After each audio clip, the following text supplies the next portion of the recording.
Okay, so bring up Premiere. Is it? Yeah, it's running pretty fast on those machines. So that's okay. So, like I was saying at the start, lads, what we'll do is with your recording here, we'll set the camera so you're only recording at say 720p. There's no need to record at full high res. If you want to record your footage at that, that's okay. But when you set our project up, so ignore all this, you don't need it. There's a name of your project, so you'll title that. This will most likely save locally on these Macs, so you need to come back to the same Mac every time. Okay? So I'll just overwrite that. Okay, so this sequence here, this is your presets for your footage. Okay? You've got standard and widescreen. Again, depending on what you're filming and how you're filming it, I would stick with widescreen, which is going to give you a 16:9 aspect, which is what that video we just saw was widescreen. Okay? Stick with that. And you can go back in and we can change these later. You don't need to know about any of this kind of stuff here. All right, here's your frames per second, your sample rate for your audio. Again, you can change that. Would we do 32 kilohertz or 48? It's up to you. With this, it's going to be irrelevant really because I don't think those cameras that we're using are going to be, yeah, so I wouldn't worry about it. Again, you can change this later. And then there's our video previews. So I'm just going to go in here. Drop it down, okay, so we don't need to get, by default, it's going to be quite high on QuickTime here. Take it from QuickTime, and I'd probably drop it to, for the sake of argument, I might just drop it to Ventura. Do it at 60 hertz, don't do it at 50. What's 60 hertz? That's your refresh rate. Which is 60 FPS? You've got... No, the hertz is a little bit different. Like old TVs were 50 hertz, now they're 60. Leave it at 60. Okay. Trust me. And that's it. And you're going to have about 23.9 or 24 frames a second. That's all we need, okay? Because it's dropped this to 720. If you want to make it lower, you can go back to that QuickTime.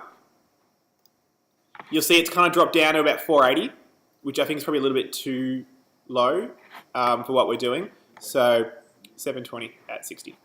You can change it as well, but that's what you want. And then okay that. All right, so this is your workspace. It's going to look better on your machines than it will here because I've got to shrink it to the projector. But this is pretty much what you see. Your source, which is your clips, a preview window of what your clip's going to look like. And then, do you want to take the headphones out, please? And then here is your sequence. So like Photoshop, you've got channels, you've got layers. So you've got, video 1, 2, 3, 4. You can have more of those if you want to. But you've essentially got 3 video channels. So if I import a video, Capture will capture it from, a device that's actually sitting on there. So, you helped me. Davin helped me. Davin also thought that Neil Armstrong was a cyclist. So, I think many things. Okay, so here is footage here. You can see you can scrub through it quite quickly. All right, and then you can start to play around with this. Let's say I drop it into video channel 1.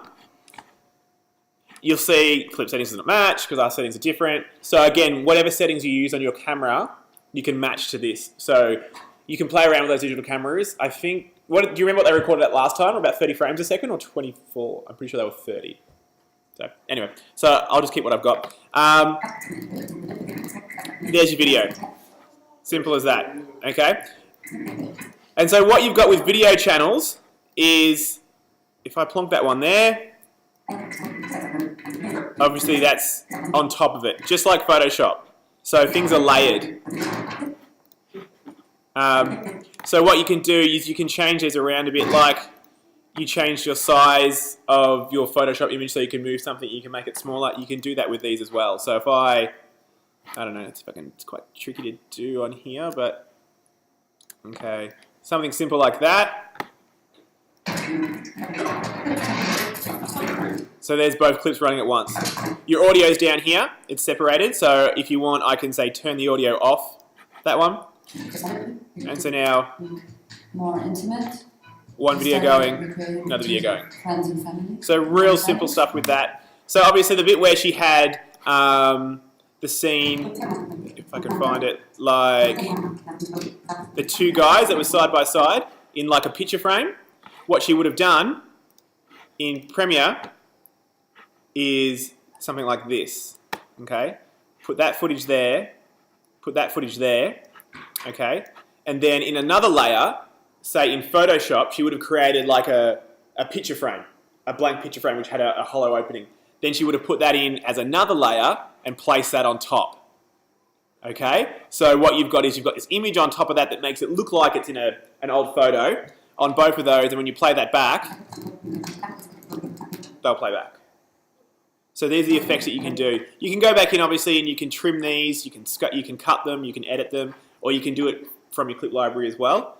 But that's a real basic step which you won't get in your Windows Movie Maker or iMovie or anything like that. Having channels, having video channels. How do you, because she swiped those and they moved it, how do you do that? You can animate these, okay? So you can animate the way like that these come in and these come out as well. But I'll show you that when we start actually looking at Premiere more. This is just so you can start thinking about how this kind of works. So yeah, in terms of other stuff you can overlay as well. You know, you can make logos, images, titles, whatever, and you just keep dropping those in here like a JPEG. So if I find, I don't know, I know I've got a JPEG here somewhere.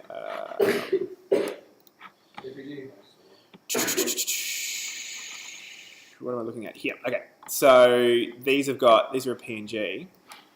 So if I plonk that in there, let's see if it'll let me import that straight up. Yeah, cool.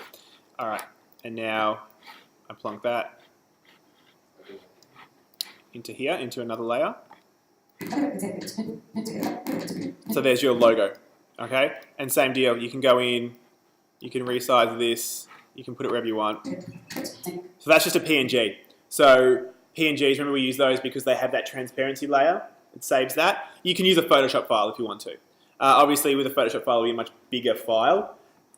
So I guess you'll be the guinea pigs to see how these computers handles adding all these layers in. So you can see mine runs pretty well. And it started as something. But yeah, we'll see how we go over there. So yeah, play with this stuff. You can put effects in there. You can go back in and do audio effects, sound effects, video effects, but we won't worry about that right now because I don't think any of you guys really want to go to that step. We have to we'd have to export it and then overlay those in what's it called? The special effects suite. Oh no, you can do all that within here as well, but I don't think we'll get to that level just yet.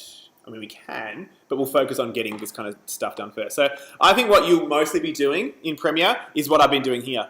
You know, overlaying different video shots, moving those around, having them where you want to, putting in your images, okay? This is really handy too because you know how hard it is to get a good title, you know, with a name at the bottom using the inbuilt titles. Then you don't have to worry about that. Do it in Photoshop. Create your title in Photoshop, you know, with your fancy logo next to it. And you can then make it an image and then you just drop it in and off you go.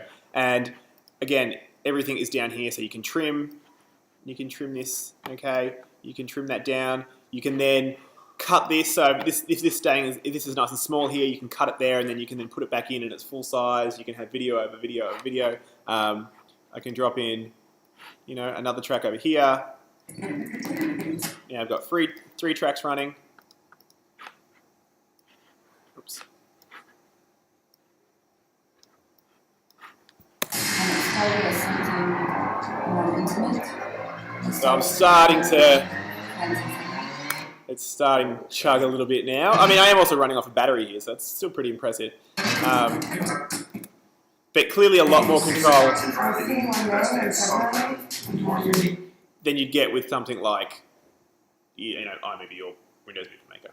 Okay, and that's the basics of how it works. Cool.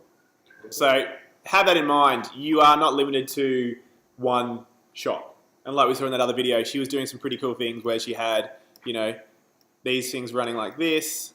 We can have, you know, 3 videos going, so that's down there, you know, and this one can be over here. Can you like check that up on the Strava screen? That looked like This one here. there. I'll play it in a sec actually before we go. And so there we go. That's that. Yeah, it's actually on the S drive now. So that's that kind of effect she did before there. But then you can go in, obviously, and you can draw lines in Photoshop. You can add a template. You can add a border in here. You can do all that kind of stuff and play with it. And that's it. Yeah. Did you do like the Bunnings that had like all the different faces and then zoomed out from the Bunnings logo? Yep. Stuff like that would actually be in your transition effects here, which we'll go through later when we do that kind of stuff. Like a lot of that's built in. Like even iMovie does that, I think, by default. You can actually do that kind of effect where it comes out. But we'll play with that a little bit later once you have footage to play with. Cool. That's it. That's Crash Course in it. So that's how it works. So layering is the main thing. Having these different video channels are going to allow you to do, a lot more. So simple stuff like that. Images, you can drop those in. You can do slideshows. You can put in different audio. You can do different effects, all that kind of stuff. If something's got transparency on it, so if you wanted to do a real basic, green screening kind of thing, you can do that. You can actually film in front of one color, blue, green, red, whatever, and then within this you can get rid of that color, so you can composite over here as well if you want to. All within. Yeah, all within Premiere. Yeah, it'll do everything for you. I thought it was just the basics, and then you had to do all that. No, this is all. Premiere is probably the main package. After Effects is where you go in and do your fancy stuff, but Premiere is designed for. They'll do TV shows and movies in Premiere.